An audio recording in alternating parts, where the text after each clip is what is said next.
के बीच आपके बीच पहुंच चुके हैं। तालियों की गड़गड़ाहट से पटना के बापू सभागार में लोक जनशक्ति पार्टी के 24वें स्थापना दिवस समारोह का आयोजन किया गया, जिसमें लोजपा रामविलास के राष्ट्रीय अध्यक्ष और जमुई के सांसद चिराग पासवान ने कार्यक्रम का विधिवत उद्घाटन किया। इस मौके पर चिराग पासवान ने पार्टी के कार्यकर्ताओं को पार्टी के सिद्धांत एवं रामविलास पासवान के विचारों पर चलने की शपथ दिलाई। तथा पार्टी के सिद्धांतों को आम लोगों तक पहुंचाने का काम करूंगा। सभा को संबोधित करते हुए चिराग पासवान ने पार्टी की स्थापना के उद्देश्य एवं परिस्थितियों से कार्यकर्ताओं को अवगत कराया। पार्टी के 24वें स्थापना दिवस के कार्यक्रम की ढेर सारी बधाई, ढेर सारी शुभकामनाएं। पार्टी इन 24 सालों में यकीनन कई उतार चढ़ाव से गुजरते हुए और इधर आओ ना यार, पार्टी एक नए मुकाम तक पहुंची है। सन 2000 में हमारे पिता आदरणीय रामविलास पासवान जी ने 28 नवंबर सन 2000 में दिल्ली में पार्टी की नींव रखी थी। और इन 24 सालों में जहां एक तरफ पार्टी ने कई उतार चढ़ाव, कई विपरीत परिस्थितियों का सामना किया, तो वहीं हमारे नेता आदरणीय रामविलास पासवान जी के मजबूत परिश्रम का ही परिणाम रहा कि पार्टी ने महज 3 सालों में एक नई ऊंचाई को हासिल किया।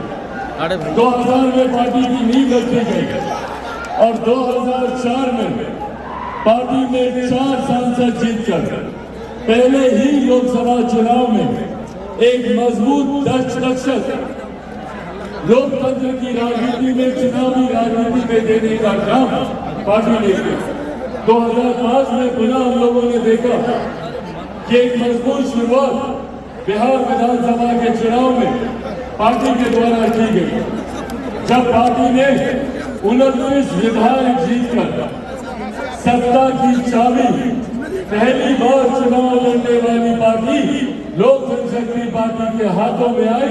इसका श्रेय सिर्फ और सिर्फ हमारे नेता आदरणीय रामविलास पासवान जी के परिश्रम को और तमाम कार्यकर्ता साथियों की मेहनत को जाना। और उसके बाद यकीनन पार्टी ने कई विपरीत परिस्थितियां देखी, और उन विपरीत परिस्थितियों के बावजूद भी पार्टी हर चुनाव के साथ भले उतार चढ़ाव रहे पर मजबूत होती है। इसी का परिणाम है कि 2014 में पार्टी अपने सबसे मजबूत स्तर पर पहुंची। 2014 में पार्टी ने 6 लोकसभा सांसद जीतकर एक नया इतिहास कायम करने का काम हमारे नेता रामविलास पासवान जी ने किया। 2019 में और एक कदम आगे बढ़ने का हम लोगों ने काम किया। 6 लोकसभा के सांसद हम लोगों ने जीते, तो वहीं राज्यसभा की सीट हमारे नेता आदरणीय रामविलास पासवान जी के खाते में गई और 7 सांसदों के साथ एक नई मजबूती के साथ लोक जनशक्ति पार्टी रामविलास भारत की संसद में पहुंचने का हम लोगों ने काम किया।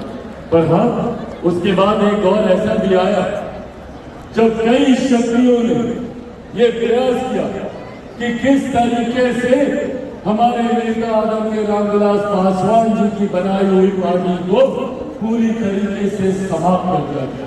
ये षड्यंत्र बड़ी बड़ी शक्तियों के द्वारा रचा गया, बड़ी बड़ी ताकतों के द्वारा ये षड्यंत्र रचा गया कि कैसे उनकी पार्टी की एकता को खंडित कर दिया, कैसे हमारे नेता आदरणीय रामविलास पासवान जी के जाने के बाद उनके सपनों को, उनके विचारों को, उनके सिद्धांतों को तिलांजलि दे दी।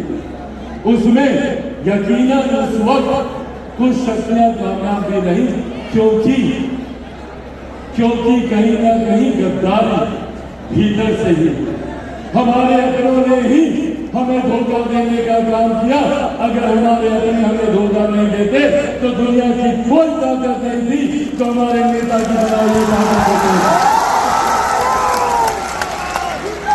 पर उस गद्दारी के बावजूद उसके बावजूद हमारे नेता आदरणीय रामविलास पासवान जी का आशीर्वाद, आप सबकी मेहनत थी, हम सबका परिश्रम था और बिहार की जनता का विश्वास हमारे नेता आदरणीय रामविलास पासवान जी के विचारों पर था। और यही कारण है कि आज पुनः लोक जनशक्ति पार्टी रामविलास उसी मजबूत स्थान पर पहुंची है जहां पर हमारे नेता आदरणीय रामविलास पासवान जी से